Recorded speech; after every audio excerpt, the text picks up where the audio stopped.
So Okay. can you tell us a little about your business and what happened? So my business is called Kale and Coco. We were a plant-based health food cafe based in Stony Batter in Dublin 7. And we closed on the 17th of December after around 7 years in business and 5 in the cafe. And I think my decision to close was based on a number of things, but I think the biggest factor was kind of facing into yet another really challenging year in terms of cost increases and inflation and cost of living crisis. So yeah, ultimately made the decision to kind of call it a day. How about you? Yeah, we were a fully plant-based like takeaway burger van, and we started out in Ballybrack in 2021. It's kind of a bit of a COVID baby with me and my business partner, and we had the idea of going to the festivals, so we did that. But I guess similar enough to you, it was the first year we came out the first year like with loads of knowledge and not that much money, but still good enough. And then, yeah, kind of the second year we had figured out a lot of stuff to get some of them, like make more money. But I guess then the economy and the climate kind of went that way that like all those gains that you were making were getting taken away. And kind of same as you, just looking into another year of like being like, God, it's going to be even harder this year again. Yeah. We made a decision to at least break for the winter and maybe forever. And what was the response in the local community from customers when they heard about your closure? Yeah, it was pretty like there was a big outpouring of like people who were quite upset. I mean, I think there are some obviously other options for people who want to eat plant-based and want kind of junk food in Dublin, but there's not too many, and we definitely had our regulars. It's almost quite intense sometimes as well, like you're in the food van and there's just people who are really upset, and you've done a lot of your processing of it maybe outside of work. Yeah. And you're just like trying to counsel people and make their food. What about you? I found the last week really tough. Like similarly, I had so many people coming in and telling me how upset they were and how sad they were, and then you feel almost guilty. Yeah. And trying to like justify your decision, which is tough when you're like feeling sad yourself already. But yeah, I think people in the community and like in Dublin 7 are really sad for us to be closing. And I don't know, I kind of think that's one of the main points to get across is that it's, you know, like it's not that sad for me. Like I'm going to be okay. Like it's sad that I had to close my business, but I'll be okay. But it's sad. It's more sad that Dublin is losing loads of like really nice independent cafes and food businesses, and that's going to continue to happen. Like it's sad for the city to lose them, and it's sad for the communities to lose them, I think. Yeah, for sure. I think yeah, it's a personal loss, and you move on to something else. But yeah, definitely as a whole for the people. Still, the page is still getting messages like, "Are you definitely gone?" I'm like, I can't keep replying. And why do you think we're seeing so many closures now? Any thoughts? I guess yeah, like it's definitely a trend of closures. I mean, there's global trends that are happening which are making everything a bit more difficult, but I think we don't have the best response to them through the government. I know there's a few things that they've done. The re-raising of the VAT and things like that just made a bad situation worse. You're constantly on the edge, so it's like how long can you be there? It's a little bit of a head game trying to keep yourself going, I think. So maybe that's why people are saying it's gone on so long. They're just kind of had enough. I know what do you think? Yeah, I think it's the culmination of going from like 2 years of COVID and not having like normal operating times, and then going straight into the war and the effect that had on energy prices, and then that going straight into cost of living crisis and inflation. It's been like a really tough few years for hospitality, and I think anyone that came out of COVID in any kind of a vulnerable position, they just haven't had a chance to catch their breath really since, and it's been like an uphill battle for 4 years now. So I think for a lot of businesses it just reached like a breaking point where they had to make a call, whether it was financially or just like personally with stress levels. I mean, I know running any kind of business is really stressful, and I think anyone who goes into that does know that, but I think hospitality is especially tough. Yeah. You know, it's a very like physically demanding industry as well as like the mental stress of running a business. So I think at some point people just kind of have to make a call. margins in hospitality are so tight. So I think that's why you see so many businesses close really like out of the blue, or suddenly, or like, you know, one week they're doing okay and the next week they're just like, no, I can't continue, because you've very, very little breathing room to kind of, you know, get through things like COVID and energy crisis and cost of living. Like these kind of businesses don't sit on like piles of cash the way some other industries might, that can kind of help you keep afloat. So I think that's definitely a big part. And when your margins are so tight and everything else, all your costs, all your inputs are going up, you know, you have to increase your prices. It's the only way to survive, really. I think then as well, like following on from that, for us it was an issue of like using these like premium products, like for our business, like Beyond Meat products are so expensive, and deciding to use those. And then when they're going up, like there's only so much you can really charge for a burger. Like there's only so much you can go, and it goes up so much. And then, you know, if it just feels a bit, it feels like, even though you've done the maths, it feels like a rip-off. If you're feeling ripped off, you know your customer's going to feel ripped off. It just sucks. And I think a lot of people are very like quick to point out, you know, when businesses are complaining about cost increases, like wage costs going up and like increased sick leave and holiday pay and PRSI, like all those things are good things, and like every business owner wants to be able to pay their staff more and offer them more benefits, but all of those things have a cost ultimately. So I think, you know, when business owners are struggling with those, I don't think anyone's ever complaining about having to do that. It's just that money has to come from somewhere. So if people want that, they have to be okay with paying €5 for a coffee. Like ultimately that's the cost of it in order to be able to pay people a livable wage and to be able to cover like sick leave and all that kind of stuff. Right. And I think maybe sometimes people don't really get that. You know, they'll be the first to say like, of course you need to pay people more, you know, Dublin's so expensive, no one can afford to live here, which is all well and good, but then you need to be okay with paying more for your coffees and your food and things like that. Yeah, for sure. Can you give us a sense of what the mood is like for SMEs at the moment? I guess we kind of touched off it, but it's not the best, obviously. It's pretty bleak. I think, kind of like you said, I guess you were at it longer than we were, but just in the kind of 2 to 3 years we were at it, like it definitely the prospects went downwards. Like even though our business was growing and everything, like it just got harder and harder. And I think looking ahead, when we decided to close, it definitely played a part picture in it being like, when is it going to get better? Is it going to get better? It's not too good. I don't want to say it's like super bleak, but it's not great. Ultimately it made us close, so it shows that it's obviously not the best. And a lot of businesses are doing the same, so. Yeah, it's definitely like a bit depressing at the moment, I think, for small businesses. And yeah, like you were saying, I think everyone was like, oh, when COVID ends, it will be better. When energy prices come down, it will be better. When cost of inflation levels out, it will be better. But it's really hard to keep going, like hoping for that to get better. And then I think the big thing that is triggering a lot of closures now is all the like price increases that are happening all at the same time, like the VAT rate going back up, wage costs going back up, additional sick pay, like all of those, and no sign of your raw material costs going down. It's like all of those things happening at once. That's what's stressing business owners out, I think. And definitely. There's a lot of stress involved as well, and I think that plays a big part, and maybe we don't like talk about that enough as well. Like, yeah, there's this podcast called I Built This, and it's like CEOs or whatever talking about stuff, but they all have their bits. But it's the Ben and Jerry's lads, they talked about it, and he basically said like he got bought out like a couple of years in, or how many ever years in, and he got like 60 million. But he said up until that point, he felt like he was like falling off a cliff like every day, just trying to grab onto something.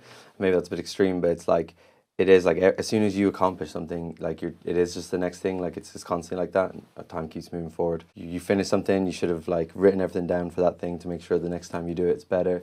It's always something you can be doing, and it is like it's go go go. Even just since we've closed, like there is just taking a break. Like it is pretty good. Like I know, or just doing freelance work now. It's like there's the rate of work in these different jobs that I've done since then, or I've done a few bits on. It is crazy. Yeah, very different. I think as well the staff landscape has changed a lot since COVID, and it's definitely made it a bit more challenging for the industry. And we've kind of gone through ups and downs of having like loads of people looking for jobs and not being able to get staff. But I think one of the big things that changed after COVID was that you don't have as many people that want like a career in hospitality. I don't know if you notice this as much, but like a big thing I found is that you like the type of people that you're hiring now just aren't around for long. Like they're usually students or they're international, and like they're great. They're still, you know, really great workers, but just the nature of that means they're just not as available, and a job is not their priority. Like if you're a student, your studies are your priority, and that's how it should be, but it's very hard to run a business staffed with employees that have other priorities, because what ends up happening is you're just constantly being called in. Someone's out sick, someone's lecture got changed. I think that kind of pressure has increased a lot in the last years. Like I don't know a single business owner that doesn't struggle with that kind of thing. And I think, you know, maybe 10 years ago, there wasn't quite the same landscape, and that's where people are kind of seeing that business models that maybe worked 10 years ago just don't work in today's economy. Yeah, I mean, we were quite small and we definitely availed of those kind of like short-term situational workers, but never really needed the kind of long-term thing. So in a way that suited us, but I suppose going from where we were to where we aspired to be with like a brick and mortar or something, we would have run into that issue that you're talking about potentially. Well, loads of people got out like during COVID because they didn't have jobs. They all got into office jobs and not got out. That sounds like that's part of the issue. But like, as in like, yeah, we were all service industry people, and it is a bit of a career choice. Like you're putting in for the hours and stuff like that. And maybe people who got stuck in it, who had been career people, have now gone and done office jobs and are enjoying that or whatever. Seems like a lot of the people who were kind of in it were gone after COVID. Yeah, I think a big part of that is they were forced to figure out a different way to make a living and realised they could probably make a better living doing an easier job. Like the reality is hospitality is really tough. Like it's not an easy job. It's, you know, long hours on your feet. It's very physical. You're running around.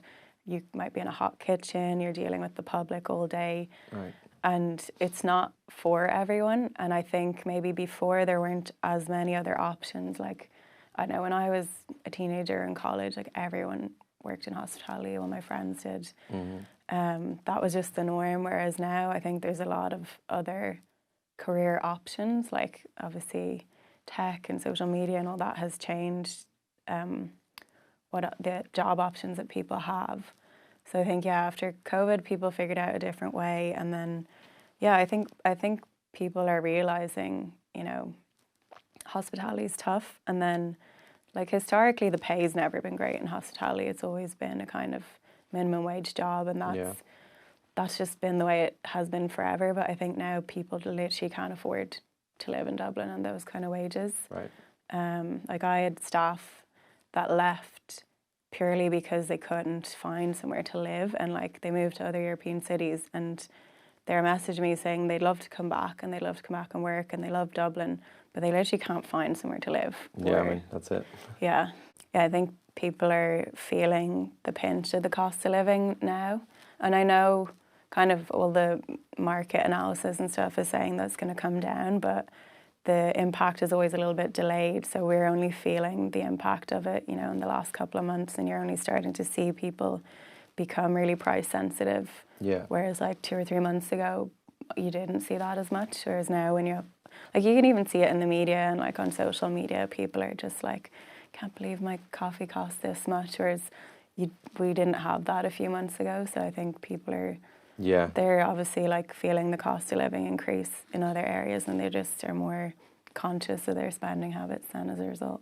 Yeah, I guess then the question kind of what needs to be done is next. Dun, dun, dun. I think it needs to be kind of like a very like broad or like multi-level approach. I don't think there's one like quick fix solution, and I don't think the answer is necessarily just like throwing money at businesses either. Like I don't think like fiscal solutions are the only answer. Like I'm sure businesses would appreciate, you know, a more leeway in terms of repaying warehouse debt. Like I know that's a big reason a lot of businesses are facing closure now, is because all of a sudden they're like, you know, revenue's like, hey, you need to pay us all of this money by this date, or you need to get a payment plan in place, and that's putting a lot of pressure on businesses. So probably there could be, I know, a little bit more leeway in terms of that. I think a big thing would be to classify hospitality differently. Like, I think there should be a segregation within hospitality in terms of, like, you know, PRSI rates or VAT rates. I don't think it makes sense that, like, a coffee shop with 6 employees is subject to the same rates as, you know, an international hotel chain. And I think that's a big problem with why, you know, VAT rates went back up. And at the moment, all of those businesses get lumped in together. And I think it would make sense to try and, like, make, I don't know, a distinction between genuine small businesses, like food-oriented businesses, versus the big hotels or like restaurant chains or Starbucks. I don't know whether that would be done like on a revenue basis or like number of employees, but I think that would be something that the government could do. Like maybe businesses under a certain size pay like a reduced PRSI or reduced VAT rate or something like that. Just to be done to help, I guess, like, yeah, they could just be like getting onto us and listening to small business owners, like what you said there, the small things, like it just was a bit tone deaf, like the VAT increase. I mean, we all knew it was coming, but like for it to be pushed back or kind of thing, like the way the way that the climate is now, you think that they would have maybe have been thinking of these things. So maybe just what needs to be done to help is like them to be really looking at it. Also, I think our food in general has like gone like has become food in like Dublin and across Ireland has just become like a lot better quality and in the last like little while, and maybe that could be reflected in terms of like helping this sector, as in like if we're pulling in now a lot of like tourism or food tourism, this kind of thing, they should be looking at ways to support the sector, because it's definitely been hit quite hardly with everything that's going on. I'm not sure exactly how that stuff is done, but I do think like it is a growing market, growing sector, and people are more and more looking at food. The Irish people are more and more eating out, and people are coming here for what we have, so could be done. The government could be looking at helping us stay open. It's kind of a similar question, like what supports would you like to see from the Irish government for hospitality businesses? We kind of touched on like, you know, PRSI and VAT rates being one area that could be looked at. I think the other big area would be like the council. I don't know how much experience you had dealing with them. With the council, I just know so many small businesses that like have so many frustrations with their interactions with the council, and I don't want to put it all the blame on them, but I think there could be like a top-down approach where it's we just make life easier for small businesses instead of making it harder. Like I don't think that necessarily comes down to money, but there's just so many things where people are just like banging their heads off the wall trying to deal with a council, whether it's sandwich boards being confiscated and, you know, being charged storage fees for that, or businesses trying to get licenses to expand or put outdoor seating. Like the actual process of applying for a license for anything is so archaic and convoluted. Like it's a joke. I don't know. It's clearly been the same system for like 50 years and no one's bothered changing it. And it's like pretty bad.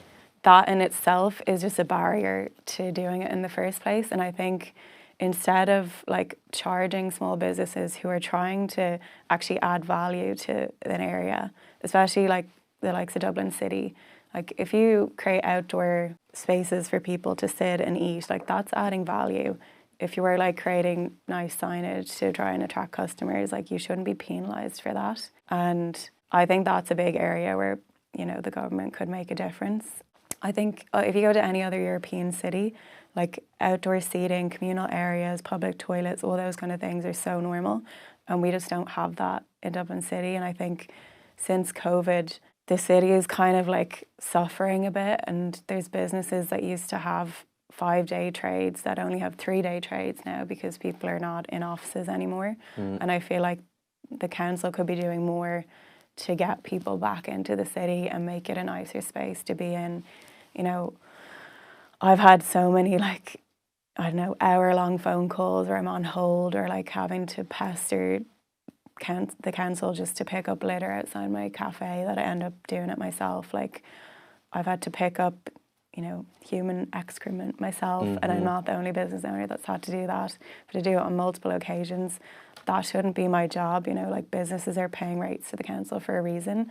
They shouldn't have to jump through so many hoops to like get the benefits that they're paying for. I know it probably sounds like a small thing, but I just know from speaking to other business owners, they're the like little things that keep you up at night that are stressing you out. Yeah, I guess. don't know if you had many experiences like that.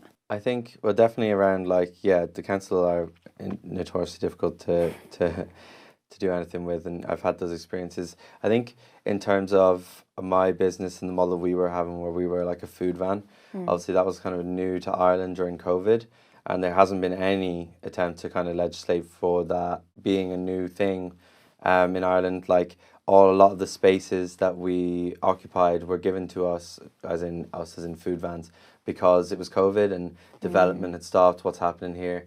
So that I'll just use this space. And now a lot of these yards are now getting taken back over. They want to build a hotel there now. It's back on, kind of thing. And those spaces are being lost. There was a really good one on Clonbosco Street, the Chestnut Bazaar, that like was just great. It had a sauna, a few different food vans, and yeah, that space is gone now because they want to build something there, but nothing is happening there. So it could have still been happening. I think those spaces, like our food van was down on Grand Canal Street at Place Street Food.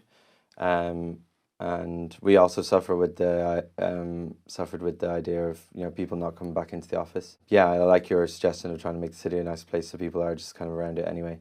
But I think protecting, like, I know that space is an old car park, and they moved in there again during COVID. But like, again, then it's precarious now that the space could want to be redeveloped. It's in a prime spot, so it's about maybe getting spaces for these new businesses, these new small, because they are generally small businesses, like all food vans are, unless you're a big business who's paring down to one. So yeah, that and looking at the VAT rate. Even if you look at the things that did happen during COVID, where they like pedestrianised like Capel Street or other areas, like that worked so well, and it really like proved that people are so happy to eat outside. Like, even in Ireland where we have shitty weather, like, you just put a cover on it, you put heaters. Right. And that worked so well, and there were grants provided, you know, for awnings and for investing in that. I just don't know why that stopped. That only adds value, I think, to the city. I think maybe energy prices are the other area that the government could probably step in, because, like, I know before I closed, my bills are still double what they were, like, when I first opened. And I don't think, like, the market cost of electricity is still as high as it was, or of energy. And I feel like a lot of the suppliers are still just like taking advantage of that and kind of charging through the roof because they know they can get away with it. So that's probably an area I feel like the government could step in.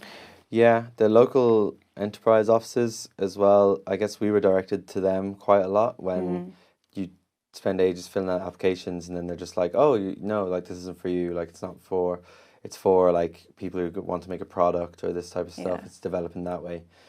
So they are there to kind of offer you advice, I guess, which has been very helpful to us. And I don't want to give out about the yellow offices; they are good, but I think that, like, in terms of us, it was kind of like, go to them, and then you go to them, and then they're like, oh, there's nothing we can do for you, over and over again, which was tough. Yeah, I think the Leo have some good programs, but a lot of them are essentially like consulting, and they involve the business owner needing to give a lot of time, and ultimately, like, every single business owner is so time poor. Like, we don't have time, so it's very hard unless you can show me, like, how is this going to improve my bottom line, or how is this going to drive more people into my business.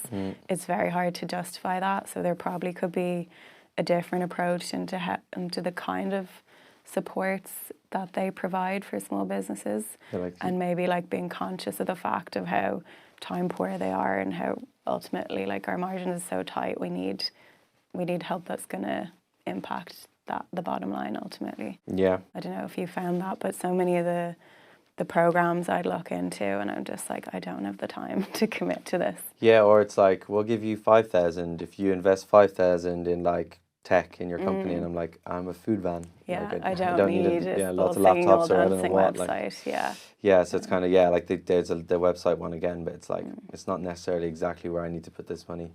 So yeah, I didn't feel like they really helped us, but yeah, I felt like we were guided towards them when we asked for help in different places. Then the next question is, what are the legislative changes that could be made to help SMEs in the short or long term? One thing that I think there could be is legislation around the commission that's taken from food delivery services.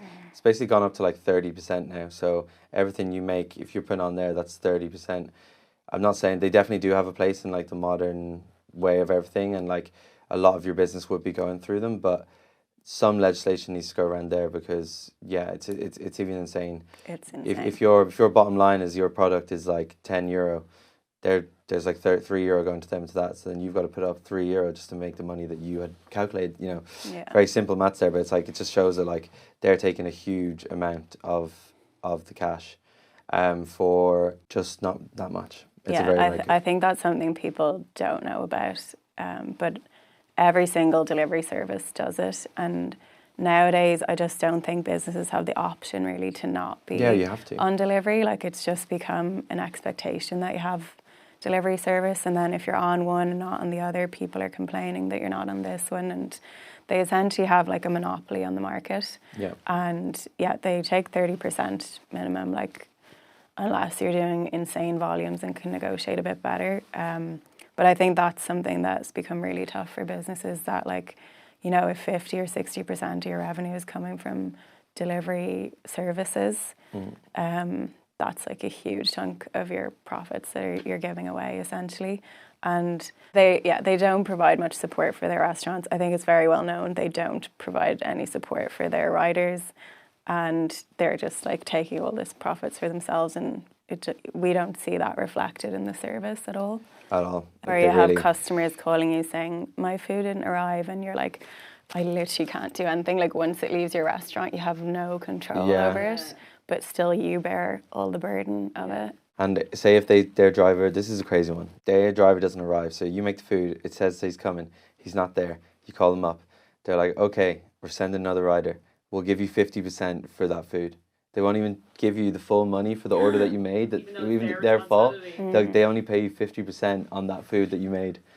So you're just like, I mean, obviously the cost for you to make it was not the cost for you to sell it, but it's just like, it just feels so cheeky. You're just like, feels like, you're trying to help them out and they're not helping you. And then I guess this is more to do with maybe like the vegan food trend that's happening now, but in terms of prices for like a vegan burger compared to like a meat burger, which is subsidized by the government, and like looking at the food subsidies that are around, like dairy, meat, they're all subsidized, that's fine. But then it's often that you see the consumer saying to you, well, why is yours so expensive? Like, I can get a burger for this much. And it's like, well, that burger would cost this much if it wasn't so subsidized by the government. So education around that, or looking at the subsidies again and looking at the market, because I think that's a big education piece that people don't realise when they're saying like, oh, but oat milk's so much more expensive than regular milk. It's, if people had to charge the actual price for dairy milk without it being subsidised by the EU, like, it wouldn't be cheaper. Yeah, I think another like legislative piece that could be looked at is the latte levy. Like, I know it's been deferred, and now they're saying it's definitely coming in this year. But that's just like such a backwards approach to the whole problem, and it's just putting the onus on business owners again. And obviously that's kind of coming from an environmental perspective, to reduce disposable cups. I don't think that's the way to do it. I think essentially what you're going to see is every business adds 20 cents to their takeaway coffees, and people are going to have to pay for that, and everyone's going to give out about it, but everyone's still going to use their disposable cups. And I think everyone's going to direct all that anger at the business owners when they're being faced with no choice. But you're essentially being penalised for trying to run a business in a more sustainable way. Like, I don't think there's any small businesses, like most of them that you go into, they're trying to use compostable packaging. They're trying to reuse as much as they can. They're trying to be as sustainable as possible, and then to throw this at them, the government should be rewarding businesses that are trying to be sustainable instead of like penalising them. And I think a better way to like try and discourage the use of disposable cups is by investing in like deposit and return schemes, investing in the education piece that's needed around that, because they are available, but so many business owners are scared to implement it, because the thought of like having a customer come in to get a takeaway coffee and having to tell them like, okay, it's an extra €5 on top of your coffee, but you'll get that back when you bring the cup back. There's still like a big barrier to that, I think, and people not understanding the reasons behind that, and maybe like, I don't know, I think investing in education around that, investing maybe like grants for businesses that do adopt those schemes, because ultimately they're going to have a much bigger impact than just adding 20 cents to the cost of disposable packaging. And I think what we have seen in the last year or so is a lot of businesses that were trying their best and using compostable packaging have actually switched back to just recyclable ones. And that's because of cost pressure, because like ultimately compostable versions of disposables are significantly more expensive.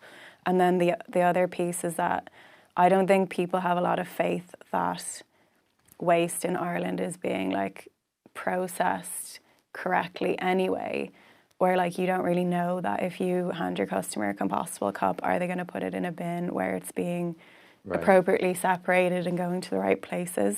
Like I don't think there's a lot of confidence, or at least from my experience, in how waste is handled in this country. A lot of bin companies actually have different like things. Like this one thing is recyclable to one of them, and it's not recyclable to the other one. And I've seen bin companies where both those companies going to. I've seen them take like 2 different bins and put them all in the one truck, and you're just like that, you're just at some point you're like, why am I paying an extra like 8 cents on every cup if that's what's going to happen? So I think that would be a much better approach. And then the other big thing for me would be just distinguishing between genuine small or medium-sized businesses in the food sector versus like the really big chains or hotels, because they're just very different business models and they're under very different types of pressure.